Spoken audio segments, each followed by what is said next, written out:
ओम श्री गुरुभ्यो नमः। ज्ञानसिद्धं तपस्सिद्धं सर्वसिद्धं शिवप्रदं स्वयं सिद्धमहं वंदे सिद्धारूढ़यतीश्वरम। आप सबका स्वागत है। अब जो आप देख रहे हैं ये कर्नाटक स्टेट हुबली डिस्ट्रिक्ट के एक पवित्र धाम है। श्रीमद् जगद्गुरु सिद्धारूढ़ महास्वामी जी के कार्यस्थली यह प्रदेश है। आजकल इस प्रदेश को अति पवित्र स्थान माना जाता है, एक पुण्य तीर्थ माना जाता है यह हुबली क्षेत्र। इस हुबली क्षेत्र के पीछे ही अर्थात सिद्धारूढ़ महास्वामी जी के मंदिर जो है उसके पीछे ही सिद्धारूढ़ महास्वामी जी के अत्यंत आप्त शिष्य माने जाते थे श्री कबीर दास जी। कबीर दास जी ऐसे कहने से वो कबीर नहीं जो काशी का कबीर है। यह कबीर दास जी सिद्धारूढ़ महास्वामी जी के एक शिष्य हुए थे। 1850वीं शताब्दी में कर्नाटक स्टेट में एक ऐसे ब्रह्मनिष्ठ श्रोत्रिय ब्रह्मनिष्ठ महापुरुष हुए श्री सिद्धारूढ़ महास्वामी जी। उनके यहाँ अनंत ऐसे जिज्ञासु मुमुक्षु महात्मा आते थे। उनके चरण धूलि से स्वयमेव ब्रह्म स्वरूप हो जाते थे। उन्हीं में से एक अत्यंत आप्त अत्यंत निष्ठ शिष्य थे श्री कबीर दास जी।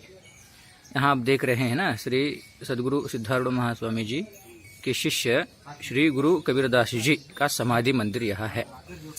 यह समाधि मंदिर है। इनके बारे में क्या कहें कि ऐसे निष्ठ ऐसे ब्रह्म स्थिति वाले महापुरुष थे सिद्धारूढ़ महास्वामी जी के। एक दृष्टांत से मैं समझाने की चेष्टा करता हूँ। एक बार सिद्धारूढ़ महास्वामी जी के यहाँ कुछ शिष्य कंप्लेंट लेके आए कि यहाँ कबीरदास जी बहुत आलसी है, बहुत ये करते हैं वो करते हैं, वो स्नान करते हैं तो बहुत सारे पानी का उपयोग करते हैं, ऐसे बहुत सारे कंप्लेंट ले आए। तो सिद्धारूढ़ स्वामी जी कहे एक बार कि सिद्धारूढ़ स्वामी जी प्रवचन के पश्चात वहाँ पर आसन में स्थित थे।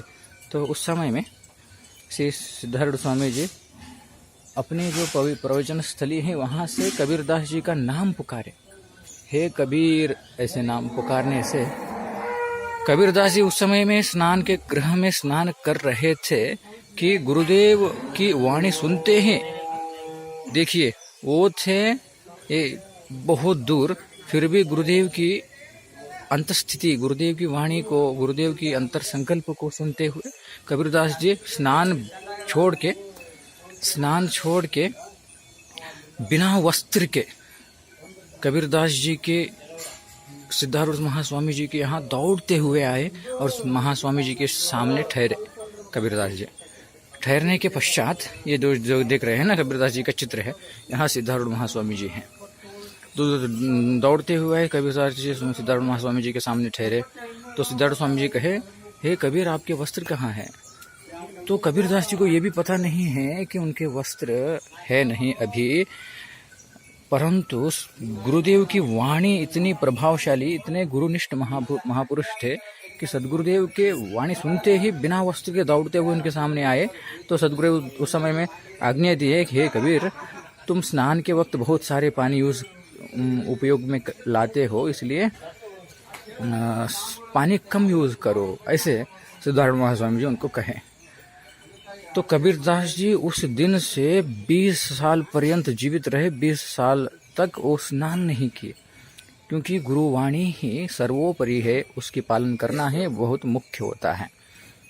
तो मेरा कहने का यही चेष्टा है कि सदगुरुदेव की वाणी बहुत ही मान्यदायी, बहुत ही प्रेरणादायक और आदर्शपूर्ण होता है। उनकी वाणी को पालन करना बहुत ही जरूरी होता है।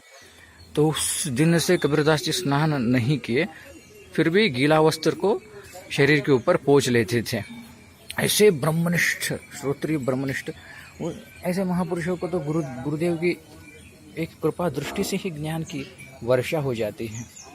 तो ऐसे महापुरुष का यहाँ समाधि स्थल है, कबीरदास समाधि मंदिर है। और यहाँ पर बहुत सारे ऐसे सिद्धारूढ़ महास्वामी जी के शिष्य भी है